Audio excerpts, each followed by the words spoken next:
কারণ অর্থ দপ্তরে টাকা নেই। 10,000 কোটি টাকা ইয়ারলি ইনভলভমেন্ট বাড়বে। সেই রিপোর্ট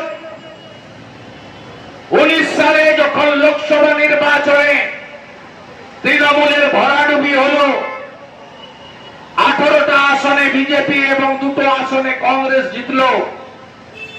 তারপরে মমতা বন্দ্যোপাধ্যায় ভয় পেলেন, তিনি এই রিপোর্ট আংশিকভাবে কার্যকর করলেন। 2020 সালের জানুয়ারি মাসে নতুন পে স্কেল রিভিশন হলো, কিন্তু আপনারা এরিয়ার পেলেন না। পেনশনারদের যে দাবি ছিল সেই দাবি পূরণ হলো না। ক্যাজুয়াল কন্ট্রাকচুয়াল সমকাজে সমবেতন তাদের দাবি ইগনোর করা হলো। অসম্পূর্ণ কিছুটা কার্যকর হলো, তাও 19-এর লোকসভা নির্বাচন করবেন না। তিনি সবাইকে ঢুকতে দেবেন, কাশ্মীরের জঙ্গিকে ঢুকতে দেবেন ক্যানিং এ, বাংলাদেশের জঙ্গিকে ঢুকতে দেবেন মুর্শিদাবাদে, কিন্তু তিনি ঢুকতে দেবেন না কাকে? শিল্পকে ঢুকতে দেবেন না পশ্চিম বাংলায়। এই হচ্ছে আমাদের মাননীয়ার কর্মসূচি এবং নীতি এবং আদর্শ। এই রাজ্যের আর্থিক অবস্থা কেমন আমি শুধু 24-25-এরটাই একটু বলবো। এবছর যে অর্থবর্ষ শেষ হতে এখনো 3 মাস বাকি, কত টাকা ঋণ নিয়েছে এখন অব্দি? এই অর্থবর্ষে 91,689 কোটি টাকা ঋণ নিয়েছেন মমতা বন্দ্যোপাধ্যায় সরকার।